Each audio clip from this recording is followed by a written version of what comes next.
Alrighty, we're back. Last game of the exhibition, we have got Lewis Tan versus Kiran Singh. Yeah, so two fairly high-profile players. So this should be a good match to finish off the exhibition on. yeah, two players that have been doing very well in the past 2 seasons. Both, I think, placing in top 8 of Oceania for the last year and currently, I believe, are up there this year as well. Kiran most recently winning Melbourne last year. Both coming off of good performances at Brisbane. Lewis made day 2. Kiran, I believe, made top 8. And yeah, these two, Kieran's been around the last few years. Lewis has been around for quite some time, playing back 2019, 2018 and earlier as a senior. One of Lewis's specifically most notable moments, as we can see here, is World Championships finalist in 2019, back in seniors division, where he had a fun old time against sturdy on-court eject button Toganamari when he was running Perish Trap, which unfortunately ended his run in finals.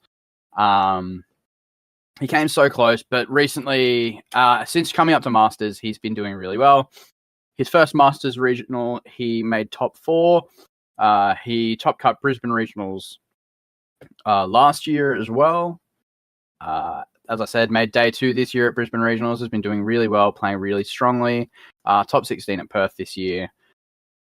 And yeah, he's very much likes the balanced stuff, balanced teams, very consistent teams, and he's really well versed with them. And we're seeing another Zamazenta Calyrex Shadow. Yeah, showcasing why that duo is very strong. Just open out the gates. You've got your Ghost and your Fighting coverage that work well together. Wide guard support. Just big damage threats between the two of them. We've got another Incineroar, and I do believe that's Incineroar 7 out of 8 being showcased today. And we have the last member of the Ogerpon family appearing as well, with Wellspring Ogerpon in the corner there. Alongside Rillaboom, and a Pokemon I feel like is on the rise in Grimstyle. Just that dual screener Thunderwave prankster supporter. Yeah, so I'm surprised we haven't seen Grimmsnarl already, but here it is to make its first showing. Grimmsnarl really good at not so much patching bad matchups, but making them much more playable. Any damage reduction that you can get on your team is really good because it means that you're sticking around longer and you've got more options and more turns to come up with the answers for things. The Incineroar, though, I really want to talk about because this one is actually Choppleberry Helping Hand Terra Ghost, which is another new set on a Pokemon that we've seen a lot today. Choppleberry obviously helping a lot with the fighting type moves from Zamazenta or Koraidon without having to burn your Terra, but still having that option there because Zamazenta Calyrex Shadow being there means that your berry will not activate, so it still gives you these options. Yeah, absolutely right there.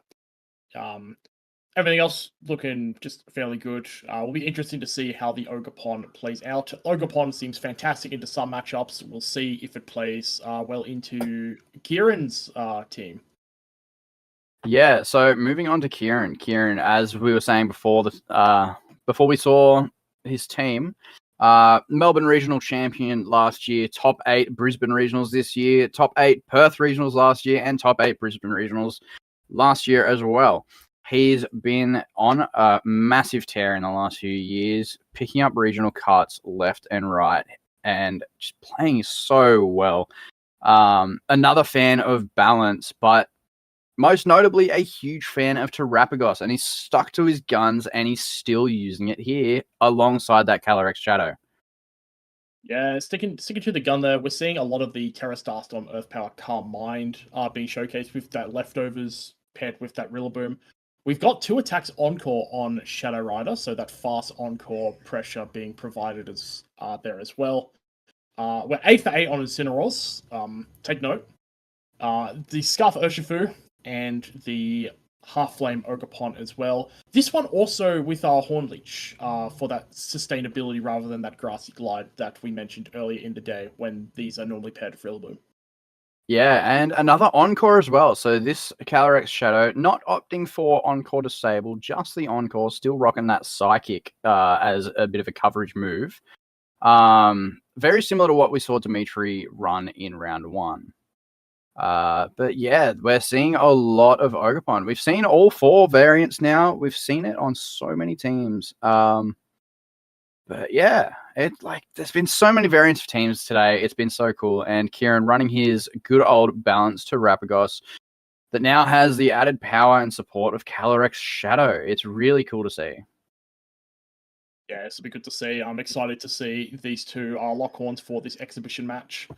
I think we should be ready to have a look at potentially getting into those games now. Yep, we'll get the players to jump into their team preview now.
Alrighty, so we should be in now.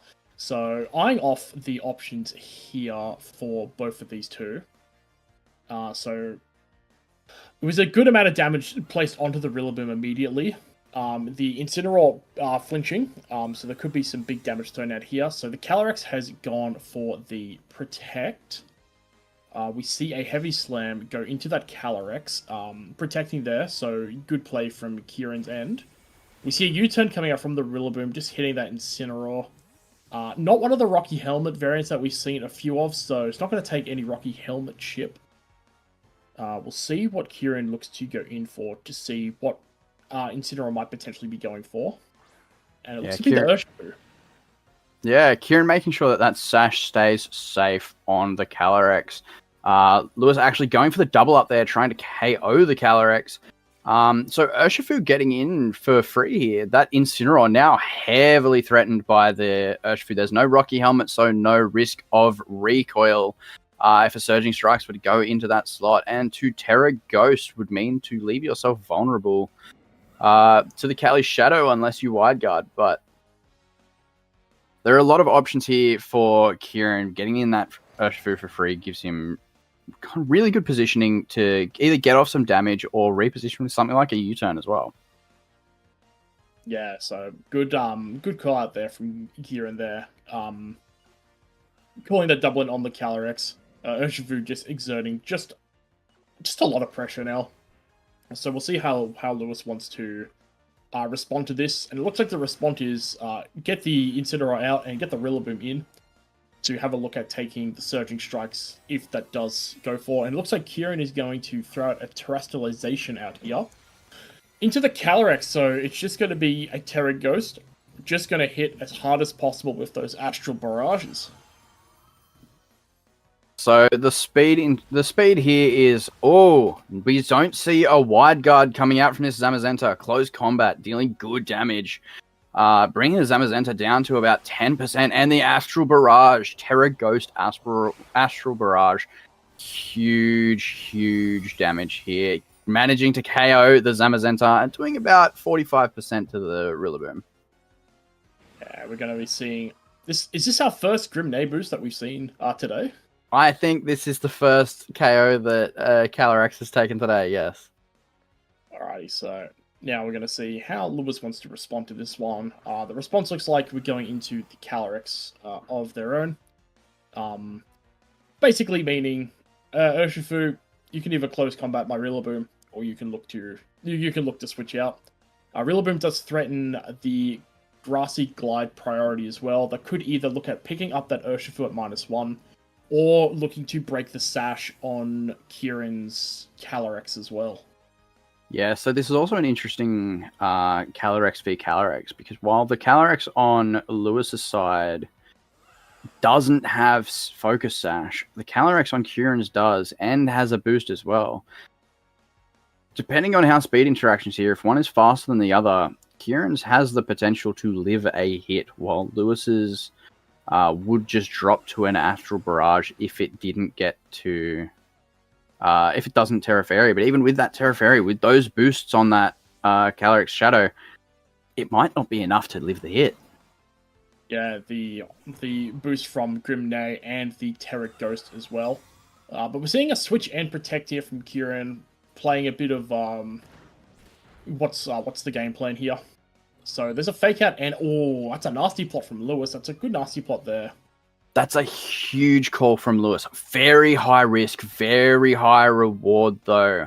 If that was an Astral Barrage coming out from the Calyrex, which Rillaboom could not stop with a fake out, that would have been disastrous for Lewis there. But calling the protect correctly gets the nasty plot off, and the fake out goes into the Rillaboom that switches in. So now the roles are reversed. Kiran now has access to fake out, while Lewis does not. Yeah, it'll be the same as well, where if Calyrex does look to Terrestrialize and go on the attack, and Kiran makes a big call and just throwing a fake out into that Calyrex, could lead to a bit of a nasty spot for Lewis. But we'll see what gets made here. Looks like the Rillaboom is going to be switching out, so we're going to be getting Incineroar back in.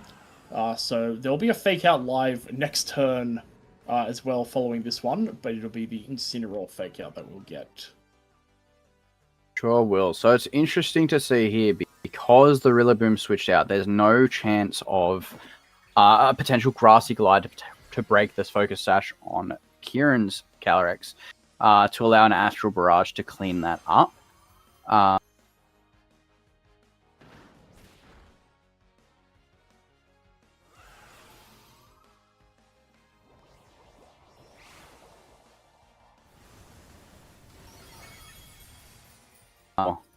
We've got the potential for the Astral Barrage support from Kiran's side, but the Calyrex goes down. Yeah, Calyrex goes down. It looks like it was taken out by that Astral Barrage, that we can see another Grimnay boost coming out of there from that one. Incineroar barely hanging on there as well. Terra Ghost plus that special attack boost really putting in work even against the resist. Yeah, it does get quite nasty here. Calyrex still at full HP as well, so maybe a potential speed tie. Maybe Kiran's being Focus Sash is trained a bit faster than Lewis's, allowing it to get the jump on it with the Astral Barrage.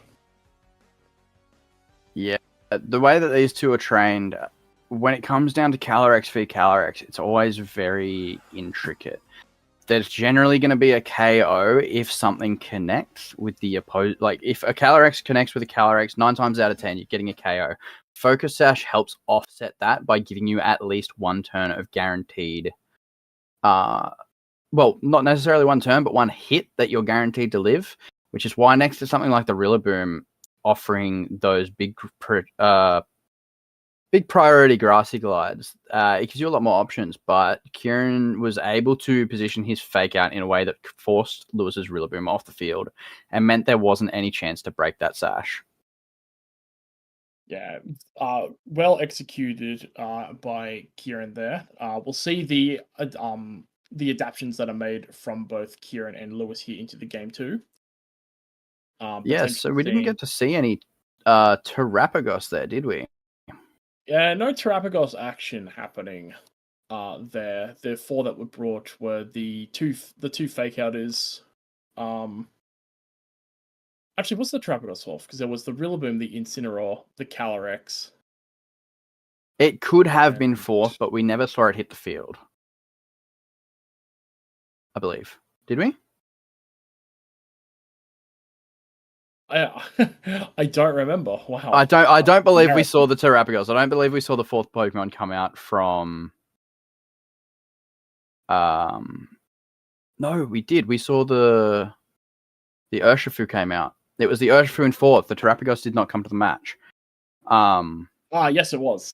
Yes. No, it'll be interesting to see how Lewis adapts. The amount of damage that was coming out from Kiran's end just then was absolutely astronomical.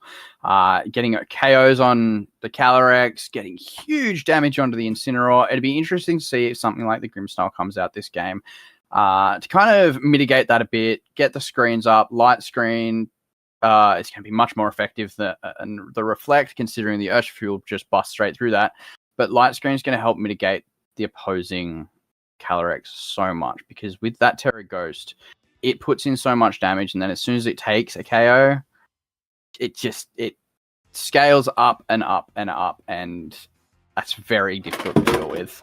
The Grimmsnarl's also got the option to give it a bit more favorable speed control in that Thunder Wave. It's also got more special attack deterrent in Spirit Break as well. Cheeky fairy move that has a guaranteed drop on the special attack.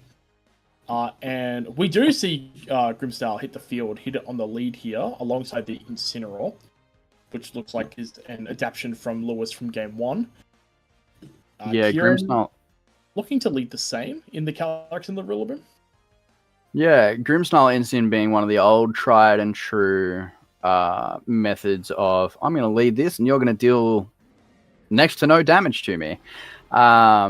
Very common lead from back in 2022. It was good to shut down the quick burst damage that Dynamax provided, and it does the same thing here. Leading Double Dark into Calyrex Shadow as well as a Fire type into a Rillaboom is really nice for Lewis here to kind of be able to take a turn, set up some maybe screens, get a parting shot off, or even just a knockoff into something. Yeah, so we see just a quick U-turn coming out of here. So seeing that, Kiran knows that a Spirit Break is coming out from the Grimmsnarl guaranteed, because every other move would be priority boosted with its Grimmsnarl's Prankster ability. Gotta see if both slots were targeted into that Calyrex again, or if Lewis has doubled down on the Incineroar slot. So there's that Urshifu coming back in again, just like it did last time for the Rillaboom, and Spirit Break will be coming out here. Knockoff goes into the Calyrex. Spirit Break into the Urshifu, so getting some good damage on it. Over 50% on the switch-in. Yeah, nice chunk of damage there onto the Urshifu there. So Grimmsnarl now looking to see, it's got free reign to look to see if it wants to run through with a bit of speed control or some damage mitigation with the light screen. With the light clear as well, giving that 8 turns of screens will be very valuable into this. The Reflect not so much, just due to the nature of Surging Strikes always guaranteeing a critical hit, which would offset the benefits of Reflect. Yeah, this Urshifu, while it did take a lot of damage on the switch in, it's in a prime position to start dishing out some damage in return. The Calyrex Shadow, happy to go for things like Astral Barrage, but actually switching out here, saving itself from a potential Thunder Wave or a potential knockoff, and bringing the Rillaboom back to the field. Unintimidated now, as the Urshifu's actually going to go for the Terra. Yeah, actually going for the Terra here. That is the Terra Water. So just looking to deal big damage with those Surging Strikes.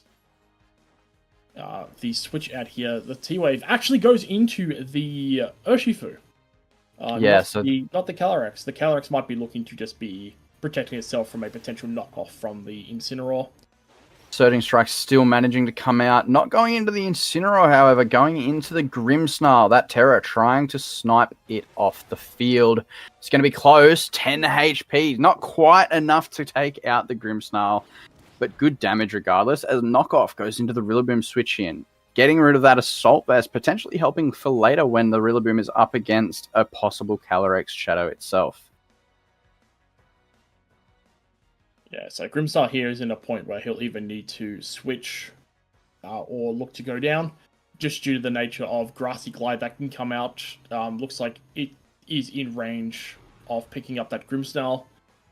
And from the looks of things, Grimmsnarl was slower than the Rillaboom on turn 1 when the U-turn and Spirit Break came out. So it looks like it's a switch there into the Zamazenta. Zamazenta getting that defense boost from Dauntless Shield. And we're seeing a Terrestrialization come out here from, well, into the Incineroar. Incineroar is now a Ghost-type Pokemon, helping it to take those Surging Strikes better, not being weak to it. Also allowing it to dodge the potential Fake Out as well, but it doesn't look like a Fake Out is coming out. But the Urshifu isn't getting to move due to that full paralysis from that Thunder Wave. Rillaboom U-turning out, hitting into the now Zamazenta that was the Grimmsnarl. And pivoting back out once more. Yeah, Zamazenta literally going to brush that U-turn off. It's going to be right back at full, nice and healthy. After that, as we see the Calyrex come back in. Now with the Incineroar, do we see a parting shot on that slot? Do we see another knockoff looking to call a U-turn? We do see a parting shot coming out into that Calyrex. So Calyrex, not as strong, but still relatively strong. Yeah, so interesting to note there that with the Incineroar Terra ghosting, it's no longer a safe switch in defensively for the Calyrex. So if Lewis wants to switch it in safely in front of that Calyrex, it's going to have to become accompanied by a wide guard. As Lewis brings in his own Calyrex. So we're once again in a position where it's Calyrex versus Calyrex. Only this time Lewis has the potential for wide guard on his team, and Kiran's Calyrex is now at -1 as well. Yeah, the -1 Calyrex, the paralyzed Urshifu. Kiran not in the most favorable spot here. Lewis has done well to get himself positioned into a spot where he can look to even look at almost potentially looking to, if he's feeling himself, wide guarding and getting a cheeky nasty plot off. Yeah, it's a toss up to. It's another one of those big high risk, high reward. You can go for the nasty plot. You've got to consider there is the possibility of an encore there as well. If that comes down to a potential speed tie, or if Kiran's is just built faster, just trained to be a bit quicker, then an encore could be devastating as you go for a nasty plot. There is that wide guard coming out. Safe play from Lewis. Safe play from the Zamazenta. Just make sure you're keeping your Calyrex protected. And there's the Terrapagos, which we didn't get to see last game, coming in and being immune to that Astral Barrage. And cheeky Terrapagos coming in here. Now, Calyrex has it has two pretty fine options to look at encoring. You can look at encoring Zamazenta into the wide guard potentially, leaving less of a threat open to that Terrapagos if Carmine Terrapagos is the way to go going forward into this game.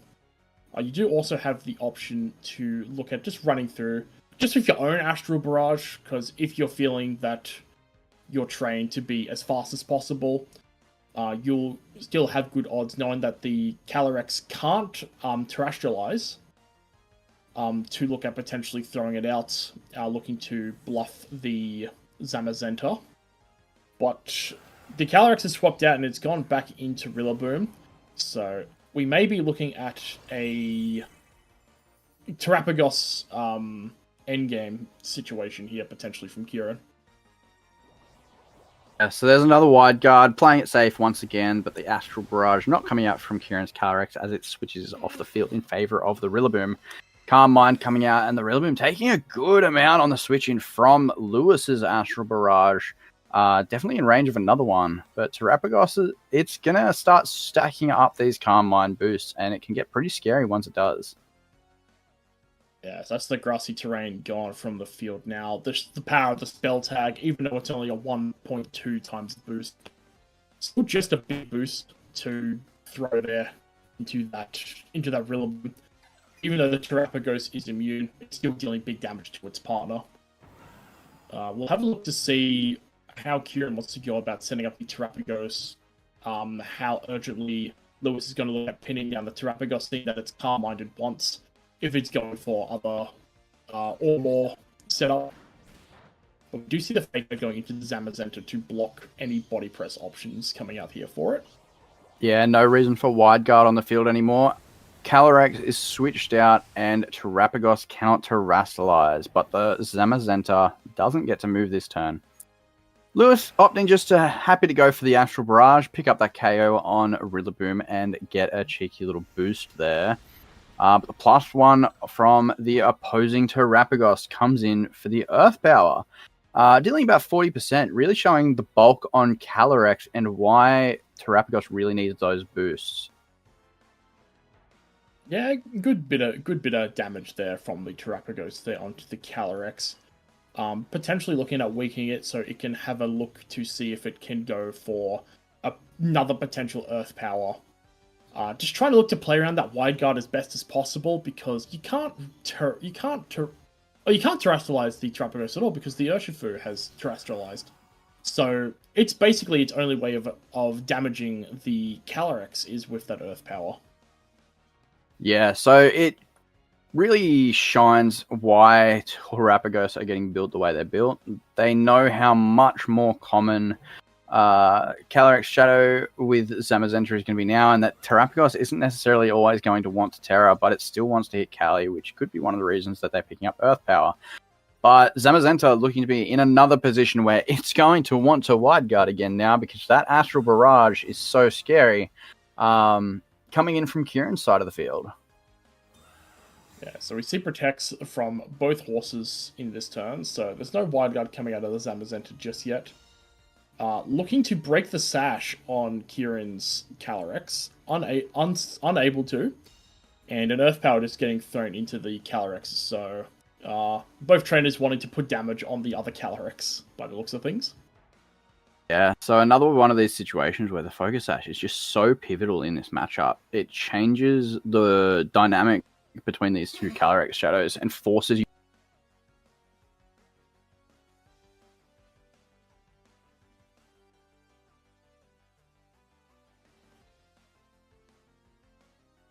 you're going to go down in one hit. It makes it so intricate, and there's still the Terapagos on the field as well, which, if you can call it, a Draining Kiss plus a Body Press into that slot is going to pick up a KO. So all restricteds here, aside from Zamazenta, really under massive threat right now, but Lewis instead opting to switch out his own Calyrex in favor of that Grimmsnarl. Yeah, we see the Encore coming out there. That's the good switch from Lewis there, respecting the Encore pressure that Kiran's Calyrex was throwing off there. And massive damage coming out from that Heavy Slam into the Calyrex Shadow. Being a ghost type, it is very light. Heavy Slam doing more than enough to not just break through Sash, but break through that 50%, deal about 60% to the Calyrex Shadow, while Earth Power brings Zamazenta to just above 50%. There we are, so now we've got some options here with Grimmsnarl safely on the field without any priority pressure. We do have the option to look at potentially getting up a light screen or threatening a Thunder Wave on the Calyrex as well, which means Zamazenta can just jump it entirely and look to go for a knockout. Pending, of course, protects that are on the field from everything. So no protect coming out from the Calyrex. Dodges the Thunder Wave. Ooh. That is not what Lewis wanted to see. Yeah, Thunderwave takes away all the Encore mind games, all the speed time mind games between the two Calyrexes. But Grimmsnarl going down to the Astral Barrage. It was a Protect that came out from the Zamazenta there and not a Wide Guard. So Kiran's getting a boost. It doesn't have the Sash intact now, though. So both Calyrex still in a position to take each other out. Sorry. Yeah, so the good and bad thing for Lewis here is both of his backline Pokemon are Ghost types. Good, as in the Calyrex mainly wants to hit them with Astral Barrages, but they do have the Wide Guard option to block it. The not so great being that Zamazenta, unless if the Ghost types are protecting, is going to be forced into that role.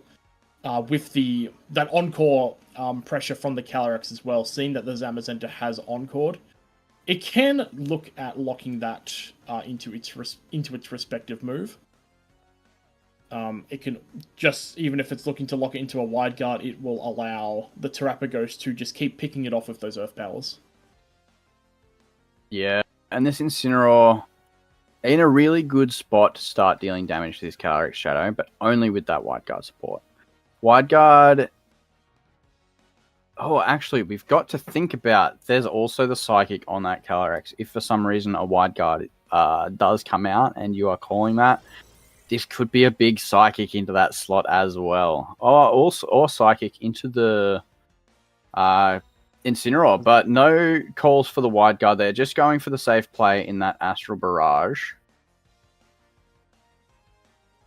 Really good Wide Guard there from Lewis as an Earth Power. Oh, gets the KO onto the Zamazenta. So no more Wide Guard will be available. But Knockoff takes out the Calyrex as well. Yeah, so we do see the Calyrex go down there on Kiran's end. So it looks like it's the two Ghost types into the Ghost immune Terapagos. Still with its Terra Shell intact. And there is the paralyzed Scarf Urshifu. Oh, it's not paralyzed, no, just the Scarf Urshifu coming out here for Kiran in this game too. Yeah, so the Scarf Urshifu is paralyzed. It did get paralyzed by the Grimmsnarl. Should be in range of the spell tag. Depends on how it's trained, but spell tag Astral Barrage. Oh, and the Urshifu doesn't get a move off. Looks like it was probably going for an Aqua Jet there. But unfortunately, due to the full paralysis, wasn't able to. It does go down to the Astral Barrage, and this will give Lewis's Calyrex Shadow a special attack boost, which could pay off in the long run with a few Draining Kisses into that Terapagos. I see that coming out. Very good damage from Earth Power. Not enough for it. We see the parting shot there just to offset those Carmine boosts that the Terapagos has been accumulating. And we're now in a 2v1 predicament here. Yeah, so if that Aqua Jet goes off, presumably into the Calyrex Shadow there. With the Terra Water, I believe it would have been enough for the Earth Power to KO, which would have brought this down to a 1v1 situation. But that full para, meaning that Lewis's Calyrex Shadow has free reign of what he would like to go for now. Yeah, and free reign is looking like it's going to be given that Terapagos just a little bit of a smooch there, gain some HP back. Yeah, that Terapagos' Terra Shell, making this one not very effective, so not really going to gain as much as you might want to. Only gaining about 10 HP or so there. As Earth Power comes up with a critical hit to bring this back to a 1v1. Yeah, the Terra Shell is broken. The knockoff's going to do a good amount of damage into that Terapagos. Is it enough? We don't know. It'd be a battle of the knockoffs and the Earth Powers. Between knockoff and Earth Power, I think the Terapagos is going to need to go get a few Calm Minds off, but Parting Shot is also there. So you're not necessarily going to get the buff that you want, and there's no more leftovers either. So any damage you take, you are just going to keep there. Yeah, we've hit the 3 minutes left in the game, so this will be coming down to it. Both these two have been fighting tooth and nail to get the upper hand, and it's come down to the cat and the turtle. Yeah, so the knockoffs are doing about about 15 to 20% each hit. So the Terapagos only has a few hits left in it. It becomes a debate of, do I continue going for these calm mines before I go to the hits, or do I have to start earth powering now? And with those special defense drops that you can get from earth power, it looks like Kiran is going for the earth powers now. Yeah, Earth Power looks like it's on the verge of. I think it barely misses a 3-hit KO. I think a special defense drop will be needed from the Terapagos to look at clutching out this 1v1. It's looking like it's going to be a very close finish between these two Pokemon and these two trainers in this game too. With the time stalling out, Lewis, I believe Lewis is in a better position here to try to stall for time, so potentially run down the clock a little bit, since he does have more HP on the Incineroar at the moment. Yeah, Lewis seeing the win condition here, knowing that time is in his favor. Oh, that was a big hit there from that Terapagos. This might come down to damage rolls. There is a roll with each hit. It may or may not kill. Incineroar really wanting to hold on. Lewis trying to run that time down, but I believe Kiran might just have enough time to get off one more hit. Yeah, the 60 seconds has just popped up now. There will be one more set of attacks that'll be brought out. Earth Power comes out, and the Incineroar lives on 6 HP. Knockoff picking up the Terapagos, and for our fourth match, we will be going to our final game 3. Oh, talk about cutting it fine there. That was such a close game and such a close finish between two Pokemon that couldn't really hit each other for the greatest damage, but wow, they tried. Yeah, absolutely tough there. Special defense drop that goes the entire other way. But without it, we do get a game 3, so we get one more game for everyone to sink in and enjoy. Absolutely. So Lewis played a lot more carefully with his Calyrex in that game. He positioned it, made sure that if that Calyrex shadow on Kiran's side was going to be on the field, he had Zamazenta positioned next to something that could threaten it, whether it was his Incineroar or his own Calyrex shadow, and it really paid dividends. We saw in that first game, there was no wide guards, there was no real protection for that Calyrex because the Zama got knocked out so early in the game. And then when it came to that Calyrex being on the field, Kiran had just positioned himself so well that Astral Barrage cleared the field and the game was essentially over there. Lewis adjusted his play and his positioning really well in that game too to bring it back. It's how these matchups work between each other. Yeah, the way how that adaptation was made was absolutely fantastic. Still some solid changes up on Kiran's end as well, looking to bring that Terapagos. Terapagos almost getting him home in the in that game too. Yeah, so maybe scared away from the Terapagos a bit in game 1 because of the Zamazenta, but really good play bringing it back for game 2. It nearly won him the game. It could have potentially come down to a few damage rolls there. Just depends on how those Pokemon are trained. But it was such a close game, and I think both of these players are really doing their best and playing really well to get through this set. Yeah, right, so we're going to have the game 3 now. Both of these two definitely looking to lock in, looking to triumphant over one another, even if it's just for bragging rights. Bragging rights is everything. So we're going to get straight into the game 3 now. As we load in, we're going to see the leads for both of them. We're going to see Urshifu, Incineroar coming out from Kiran's end and from Lewis. We've got Incineroar and Grimmsnarl, so restricted either in the back or on the bench, as we see Intimidates being shown off there. Kiran's Incineroar's Intimidate coming out before Lewis's. Yeah, so Lewis sticking with his game 2 lead. A lot of support, a lot of mitigation and versatility from the turn 1.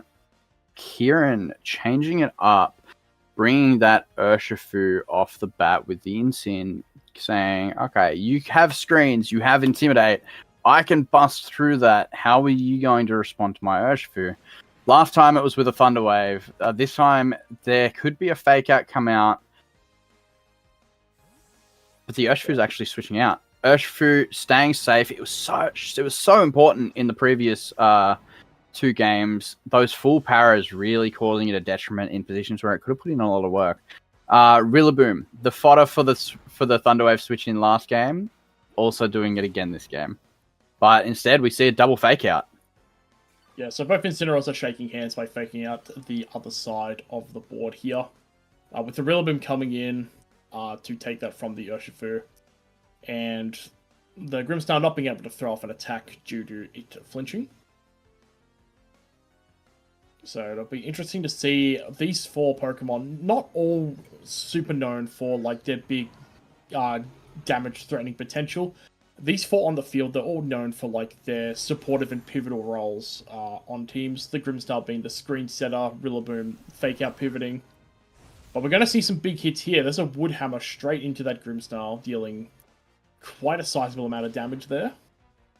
Knocking off the Rocky Helmet from the opposing Incin, letting both Incineroar, Grimmsnarl, and the potential Zamazenta in the back as well more freely attack into Kiran's Incineroar there, making it less of a defensive switch in for the Zamazenta specifically. But there's no pivot from Lewis's end and no pivot from the Rillaboom on Kieran's end. Calyrex Shadow coming out now with the Rillaboom there. The Calyrex Shadow is under a lot of pressure here, even though it's just switched in. The Incin threatening knockoff and Grimmsnarl threatening Light Screen / Thunderwave.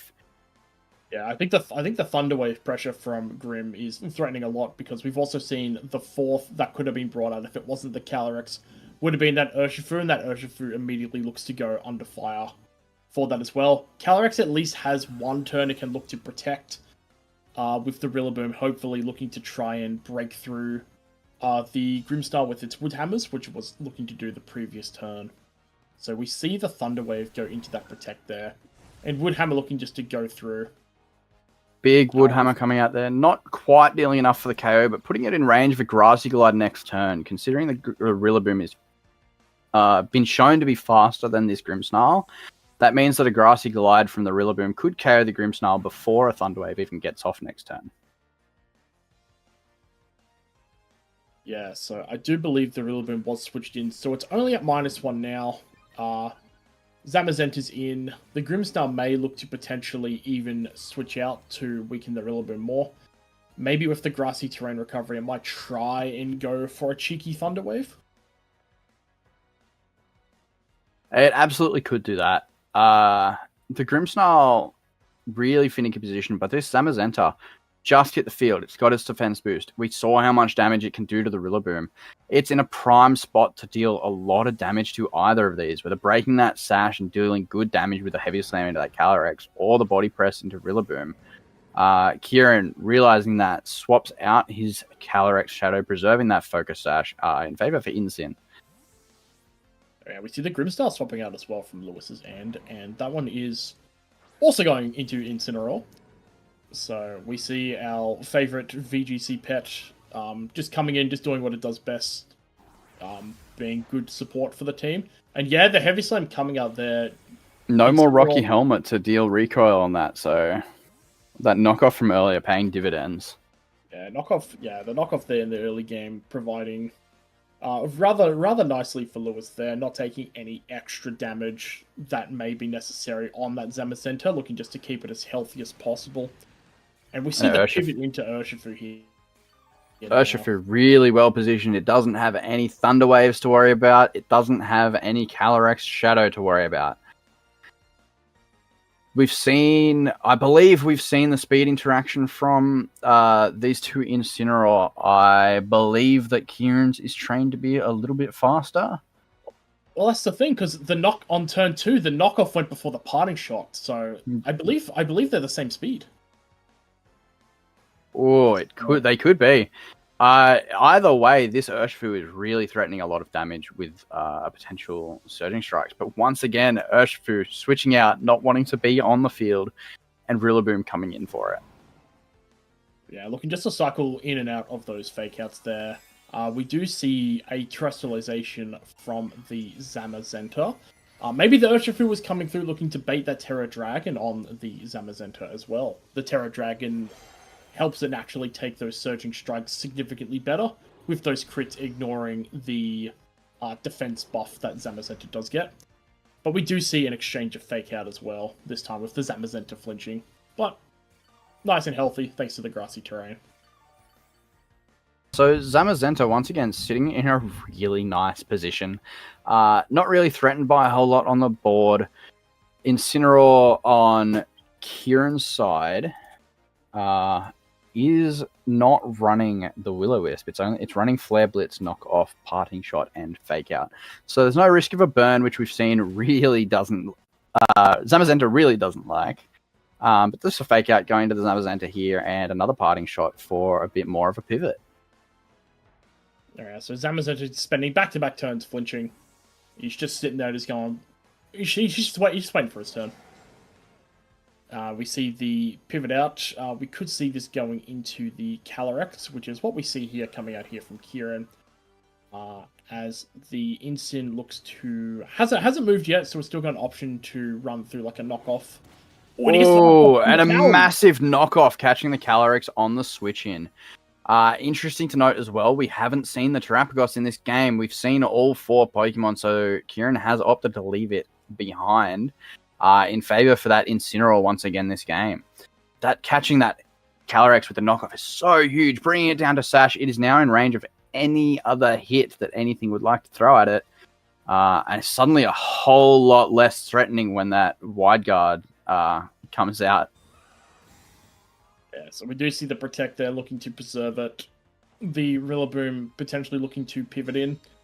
Protecting itself from that knockout on the Zamazenta. That Zamazenta looking quite fearless at the moment in front of everything that Kiran has.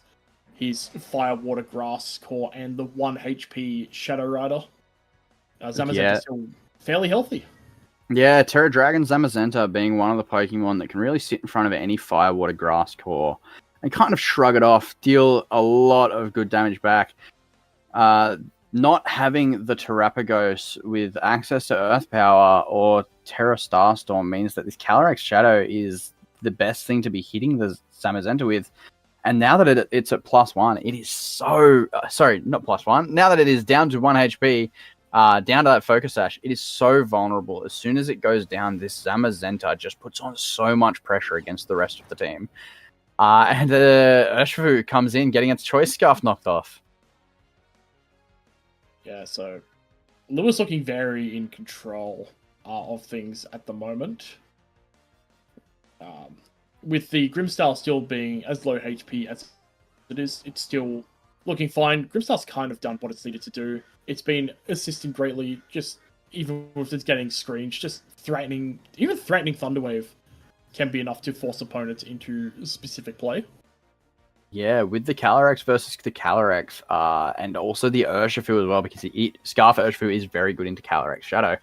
These Thunderwaves have just constantly throughout this game forced defensive switches. We've seen time and time again that Urshifu hit the field just to switch out into Rillaboom because you really can't afford to have it paralyzed. But now it's also lost its Choice Scarf as well, so you don't really need to paralyze it anymore. It's already got that big speed boost that it wants taken away. Yeah, so another heavy slam is throwing into there. Incineroar, just taking it. Doesn't mind it. Surging Strikes, though, looks like it's going to spell the unfortunate end for Lewis's Incineroar. Yeah, Kiran's Incineroar might not mind taking a heavy slam, but Lewis's does not like taking that Surging Strikes. Very bulky Incineroar. It lived the first 2 hits, but that 3rd hit was enough to take it down and out of the game. And it looks like Lewis is eyeing off the options here, and I think now that the damage has been done, it looks like Calyrex is going to come in and potentially look to do its thing. Everything's lost. Speed control's been lost on the Urshifu, losing its Scarf. Incineroar still looking to threaten some decent damage onto it, but right beside him is the body pressing Zamazenta, which is gonna keep Incineroar Just in check. Yeah, so Calyrex Shadow and Zamazenta really pressuring a lot of coveraged damage here. The Rillaboom coming in now doesn't really mind taking Astral Barrage, but the Incin is pinched between an Astral Barrage and a Body Press, with it going for the potential Terror here, which I believe that is the Incineroar going for that Bug Terror. It's going to resist the Body Press, but now it's going to take a heck of a lot more from that Astral Barrage. It'll be very interesting to see if this is enough to get the KO, if this is what Lewis has decided to go for here. That Astral Barrage dealing so much more damage now. Body Press comes out, and the Incineroar is able to hang on. Incineroar done well there, getting that knockoff there, taking out... And get the return knockout. That was a huge turn for Kiran in what was looking like a very, very difficult spot to be in. Yeah, Kiran done well there to think on his feet, seeing that, yeah, this is what needs to be done. Using a Terra that has picked up quite a lot. We've just seen the Reflect wear out, so that knockoff crit may have mattered into the Shadow Rider. I don't believe Kieran's Incineroar has been intimidated, and with it being 4 times super effective, I'm not quite sure if that was enough. Again, it does depend on how both Pokemon are trained. Being a Draining Kiss Calyrex, this may be a bulkier Calyrex. But it could go either way there. So to say whether that crit mattered enough for the KO is very difficult to say. Yeah. But it does, regardless, getting that return knockout KO puts Kiran in a much better position than he was prior, especially with Grassy Glide able to out-prioritize, come in and KO this Grimmsnarl. Yeah, so we've got an episode of Zamazenta vs. the World. The Body Press coming out to knock out that Rillaboom. Zamazenta is doing its best against the world. There we are. We could see a parting shot. That'll look to offset it. That'll bring it back in, allow it to provide the fake out support where needed. I believe all that's left for Kiran is that Incineroar and that Calyrex, both not. I believe he still has the Urshifu because he switched it out into the Rillaboom earlier. But even so, this Calyrex, you could imagine, if Lewis calls this correctly, the Calyrex in this endgame should only be getting off 1, potentially 2 hits, but generally 1 hit into the Zamazenta. Otherwise, the Incineroar and the Urshifu on Kiran's side don't really have the best ways to hit this Zamazenta. Oh, but the Encore, massive here. There we are, locking that Zamazenta just straight into Body Press. If Lewis goes for Protect, the Encore is threatening that to lock that into Protect as well. So, yeah, Kiran with a good pin there for sure. A really good play from Kiran there. I completely missed myself. But yeah, no, by locking that Zamazenta into Body Press, Kiran, after being in a really tough position, comes back to win that game and win the set 2-1. Yeah, very well done there by both players, putting on a very solid showcasing between both of these two teams. Another run of the Zamazenta Calyrex Shadow Rider with the Calyrex Shadow Rider and Terrapagos. Yeah, so we're going to cut to a quick few-minute break, and then we will be back for an interview with both our players. Alrighty, we are here with our post-match interview with Lewis and Kiran. Gentlemen, phenomenal set. Run us through your thoughts. You want to go first, Lewis? Yeah, sure. Obviously, it was a very close match, intense matchup between 2 Cali Shadows.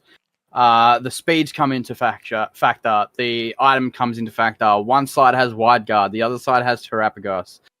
Both sides have Incin, both sides have Rillaboom. One's like the Ursh. Like, it's such an intricate matchup. Like, talk us through kind of what your mindset was going into that game 1. Do you want to go first, Lewis? Yeah, sure. So game 1, I'm just trying to scout out what it's trying to do. Obviously, as Earth Power on the Terraps, it's actually playable into my team. If it doesn't have Earth Power and has like sub, for example, then it's probably never coming. But allowing that, you can bring it. I didn't want to bring Grim game 1, but instead opted for Rilla Incin because I thought maybe I could try and position with them, but because I'm not Sash and Kiran does have Sash and Kali, yes, it's really hard to outposition him because once we're like mirrored with Kali S's, I'm losing for trade almost always and most likely end up losing the game. So I wasn't able to get that position because I ended up giving him a boost for free basically, so I basically just lost on the spot. But like, yeah. Yeah, no, it was interesting. Like the matchup's pretty weird with all the like mind games with like wide guard, and then you have like speed ties, our instant speed tie, our Calyrex speed tie, and like yeah, it's very like confusing to play, like to try and play around, trying to find a like consistent way to win without having to like rely on that a few times. So that definitely made like the matchup pretty like tricky, I think, for like both of us to, you know, try account for all these like extra variables that you normally wouldn't have to. Yeah, game 1 we saw the Zamazenta went down really quickly. And once it was down, there was really no way for Lewis to protect his Calyrex Shadow.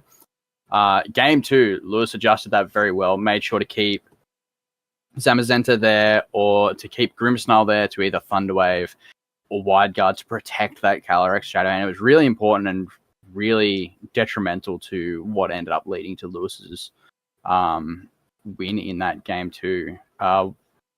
With game 3, like what were the mindsets you guys had going into that? Like with what had already happened, like you were talking about trying to prevent the thunder waves and that sort of thing. And then you also, Kiran, didn't bring the Terapagos game 3 like you did in game 2.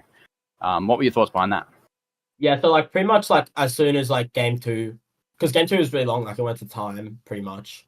I think he actually knocked out my Terapagos in the end, but it would have been the last turn. So I was trying to think of like a way to like not get T-waved on either Ursh or Kali like the entire of game 2.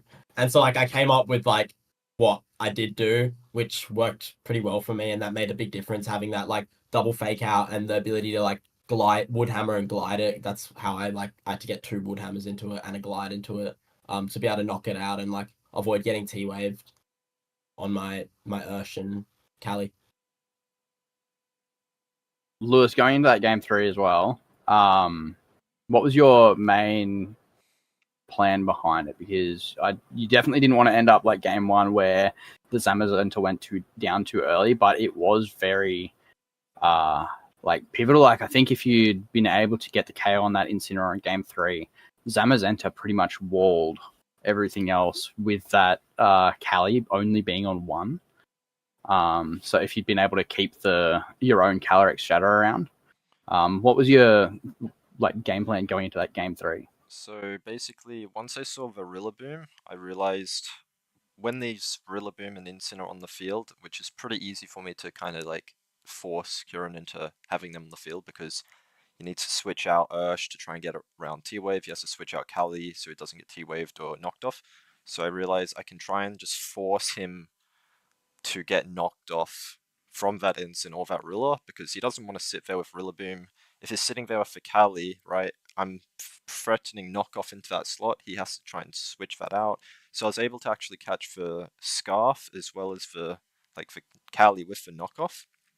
So it made it so my Pokemon were faster, all of his Pokemon were vulnerable, and it ended up coming down to if I read the Terra, bait it out, and like switch out my Kali while trying to deal some damage while he's bringing his Rilla back in, or not, because I was able to like position where he didn't have speed control and I had potential to outvalue with Zarm trades.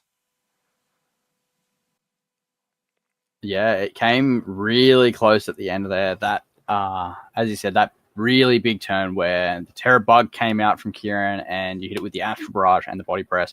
Wasn't quite enough to pick it up, and the knockoff return KOing the Calyrex just put Kiran so far ahead there. But still, Zamazenta looked like it had the potential to bring it back. but Kiran made a really good play getting that Calyrex shadow onto the field where you can just go fake out encore. Because otherwise, like, even if it goes into some of the other moves, like, something can happen there. But yeah, Kiran positioned that end game really well after that turn. And yeah, was going to bring to light as well, do you two believe the knock-off crit mattered? Because it was the last turn of Reflect. I don't know how much bulk Lewis has. It's Oh, possible. Cali? No, you Yeah, weren't -1, were you? No, I was a nah, -1. it was at neutral. It had It just was- switched it was in. neutral. It was Neutral killed. I'm pretty sure. Neutral kill. Yeah. Yeah, Okay. I thought it would kill. Yeah. I had like glide the next turn, but then he has like protect and Yeah. like switch and can fool around, Mhm. so it would have been like a bit tricky to navigate. But yeah, Fair enough. Yeah, Well, one really interesting like dynamic is like whenever me and Lewis like play each other, whether it's in practice or in tournament, it's like we both like really switch up play style from like making like super safe plays to like making like really risky plays to try like gain advantage, because like sometimes that's what you have to do against like a good player. And so like from memory, game two, I was Bruce, like, yeah. you go. And so game two, I was making like some really risky plays in like the mid game, trying to like call him out on like trying to read me to protect and stuff. And then I was just like, game three, I'm just gonna like play ultra safe and like hope that like he expects me to make some reads again, which is funny. If I remember correctly, at Brisbane, you two played the Terrapagus Screamtail mirror, and game 3, I believe, was one off of Lewis side disabling. Well, that was both Game one and game two, actually. Game 1 and No, game 2, yeah. Yeah, he beat me. Yeah, like outplayed. Yeah, no. So it sounds like you guys, like, obviously being experienced players, you guys have played a lot in practice and at live events. So it was very interesting seeing you guys play here. We knew it'd be a good set, a close set, and like anything could happen, which it was such a close game, such an intense game. Like going from quick knockouts game 1 to almost a timer game 2. And then like such big turns game 3. Like it was really cool to see, and it was a really great matchup. Fun. Yeah. Do either of you have anything else that you wanted to add in regards to the games, or to say to anyone potentially watching as well? T-Wave's Subscribe. Subscribe. The duality of. Click T-Wave. All right, awesome. T-Wave. Yeah, it's broken. That's the way. All right. Well, thank you guys so much. Again, great match. You both played that so well, and congratulations, Kiran, on winning that one. And yeah, thank you everyone who has tuned in throughout the day. We hope you've enjoyed the matches. We hope you've enjoyed the interviews with everyone. We really hope to keep doing this, whether it's in these exhibition match style streams, or even if we're running some tournaments that we get through, like have some of the Oceania players running tournaments. One big thing I'd like to put out there, and we're going to put this out in a tweet afterwards as well. Anyone who has a capture card, please let either myself, Lewis, or Jack Lloyd know through our various social medias, which should have been on stream at different stages throughout the day. Let us know if you've got a capture card, and if you're interested in playing any exhibition matches or any of the tournaments that we're going to be running in the future, because we want to try to get as many people from the Oceania region broadcasted on here, because not everyone has the money or the time to be able to travel to international events, and even then you're only getting one stream around. No one's guaranteed to be on it unless you're in finals, essentially. And also casting. When it comes to casting, like today, you had myself, you had Masto, and we're more than happy to do it again. We want to see Australian casting come out as well. So anyone who has interest in casting this, because whether we're going to play some or do the logistics or any of that, we'd really like to kind of branch out and get more people involved, because we're not going to be around forever. We're not always available. And I know that there are some amazing casters and content creators in the Australian community. So yeah, please, whether you're playing with capture cards or you want to cast, please reach out to us because we want to make this into a big thing. We don't necessarily represent the Oceania region, but we want to try to showcase some of it if we can, and the more that we can showcase, the better. Kieran?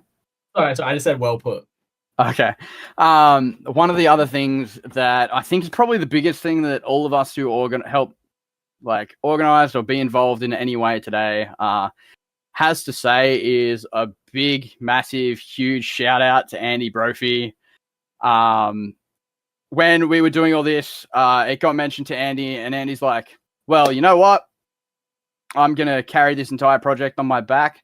All the production videos, like our slides, our everything production-wise, came from Andy and Lewis behind the controls on OBS, and God, it's been insane. This wouldn't have been half of what it's been today without everything that Andy's done, the work that he put in over the last 2 nights. It's been a lot of we've been in call and we'll kind of just message Andy and be like, hey, can you add this or can you do this?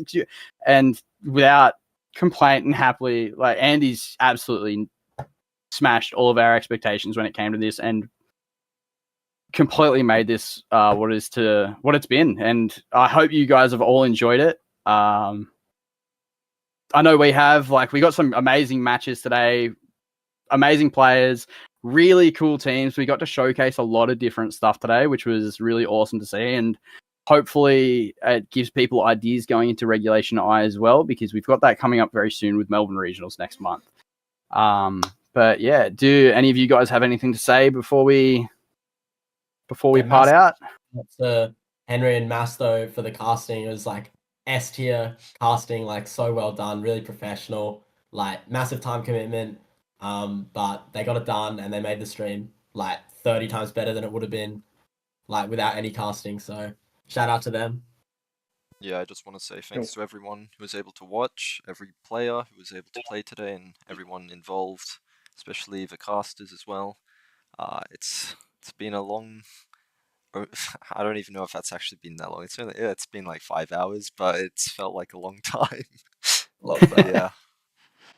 Yeah, big commitment from everyone involved. Yeah. So everyone should get a shout out. Make sure to definitely keep in touch with the stream and the Twitter just for updates, and definitely make sure to reach out to the guys if you have capture cards or look to cast. There are absolutely phenomenal casters out there. We definitely want to showcase that alongside other players. Doesn't matter too much where you're from, just drop the guys a message. They're all good guys, so they'll be able to help you out. It's another. Oh, sorry, I didn't mean to interrupt there. I'm done. All right. This also, one of the reasons we want to do tournaments as well, grassroots tournaments online, is because we don't necessarily want to be doing just exhibition matches, doing just people we know, just people that we know are high level, because there are people that we haven't seen, that we don't know, that are up and coming. There's players that 3 years ago we wouldn't have known their name, and now they're some of the best players in the region. We want to see everyone, and if we're doing these tournaments, grassroots tournaments, then that gives anyone with a capture card a chance to be doing well in said tournament. We can reach out to them one round and be like, hey, you guys are doing well. We'd love to get you on the stream. If you've got a capture card, we'd love to give you that opportunity. We'd also love to still get people in after the matches as well. Whether people would like to do a conversation with the winner and the loser, or just one or the other, it's all fine. And there's no obligation to be on the interview either. You can play the game. We're happy to showcase have your match streamed. You don't have to participate in an interview. If you look at Lewis here, Lewis doesn't have a webcam. You don't have to have a camera on. You can just chat to us as well. But yeah, this is something that we want to try to spread throughout the entire community, because we all love this game. We all play this game for a reason. It's unfortunate that we don't get a lot of streaming opportunities when it comes to our actual live events.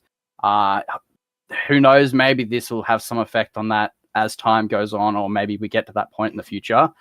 But until then, we want to show off the massive talent that Oceania has. And that's not just Australia. Like, we absolutely want to include New Zealand and everywhere else in that. But yeah, so thank you so much to everyone who has tuned in to watch this, whether you tuned in to watch one match for a friend or you tuned in to see how we did or anything. And any feedback as well, feel free to shoot that to us. We do our best, but we know we make mistakes. It happens. But it's stuff that we want to work on and we want to improve this as much as we can. So again, big shout out to everyone who participated today. Big shout out to everyone who helped us prep. Massive shout out to Andy. He's an absolute legend. And thank you for everyone who tuned in, watched, and supported what we've done here. So yeah, thank you very much, everyone. Bye.